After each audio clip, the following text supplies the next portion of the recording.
Well, we're back, and that's some of the, as you can see, that's some of the reactions from our young people at the Teen Summit this past weekend. Let me ask you some of these questions. I mean, one of the questions I ask is basically, what do you think about violence in the VI? That was one question. As you can see, we got some responses from that from our young people. What do you think?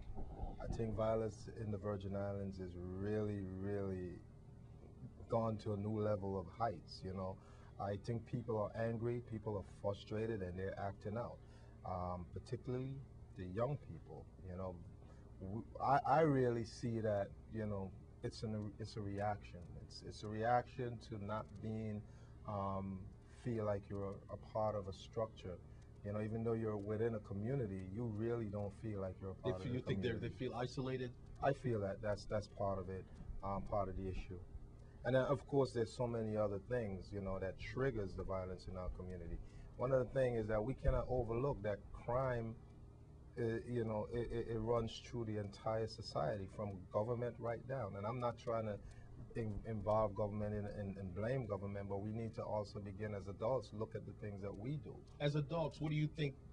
What do you think of some of the solutions about the violent situation in our community? Some of the solutions, we need more stuff like Teen Summit. That's number one. We need more activities. Okay, we need to find ways to get kids exposed to the type of things that they like. You know, if they're on a particular career path, then we need to figure out how we could get them in some type of apprenticeship programs. Not every kid is going to be interested, but we need to find ways to reach those kids that are hanging on the streets and the one that's totally shut down from even any forms of education, and figure out that, hey, how can we include them? Because 9 times out of 10, it's really just as simple as having a conversation and figuring out what's in their head to figure out how you can give them. There's a saying, man, give the people what they want so that they can want what you have to give.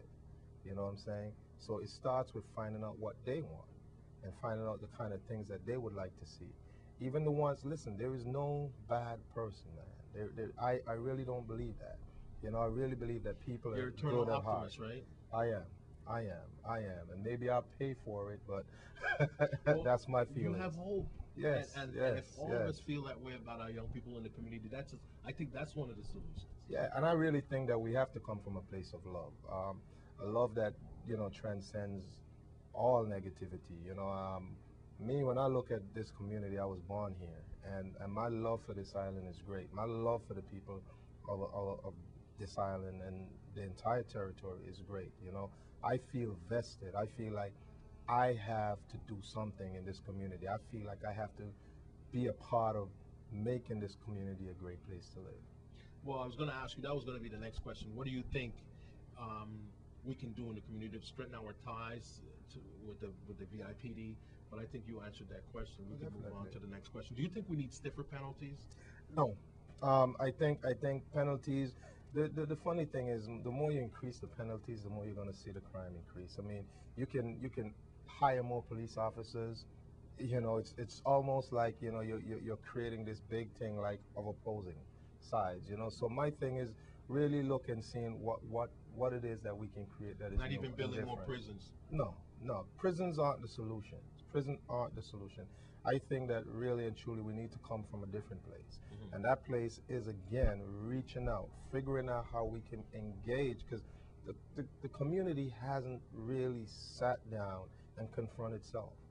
All the truths about the community, because there's so many hidden things that's been swept up under the rug that needs to be aired out. Until those things are aired out, you will never have a whole community. And the kids, they see this. A lot of the times we think the things that we do, you know, goes unnoticed. And the people who notice are usually the kid. And guess what? They lose respect for you. You know what I mean? So one of the things is, like, we need to start respecting ourselves and start respecting each other so that they could begin to respect us. So you think there's no transparency between the young people and adults? There's a void. There is a void. There's a void. There's no connectivity. You know what I'm saying? People aren't open to one another anymore. People aren't looking out for anybody anymore. You know. So from the whole entire Teen Summit this past weekend, to summarize your experience with the kids, with the children, they were students from what grades? from 6th grade through 11th grade. And one of the things I want to tell you, Glenn, it's so wonderful to have been a part of this experience over the weekend, because the kids really had a good time. I would tell everybody they really had a good time. But one of the things I can say, with all conviction, is that we have a group of kids that are saying enough is enough. And I'm saying to people, our hope lies in a group of kids between 6th and 8th grade. That's our, I don't even want to say our future, that's our now. I hate to use that term, the kids are the future. They're the now. But those are going to be the ones. So that's when the cement is actually forming and setting. Exactly, because their perception right now is totally different from even their, 15, 16, 7-year-olds, those people from 9th grade to 12th grade. There is a certain level of consciousness embedded in these kids that we need to nurture, because if we don't, then we lose them just like we lost the others, But I saw them, I interacted with them. There is a lot there that we can really begin to rein in and nurture and develop. They're smart, man. They're really smart, and they're ready, and they're willing also. So to wrap things up, as a mouthpiece for our young people, how would you summarize what would you say for the young people? What would I say is that, man, first of all, know that people in this community care. There are more people in this community that cares about you and cares about what it is that you do than those that don't, okay? Even though, a lot of the times, it may appear that people don't care, and you may hear things that may not sound right to you, you know what I'm saying? Just understand that, we are there for you. There are people in this community that loves you, and that all you got to do sometimes is reach out, just reach out.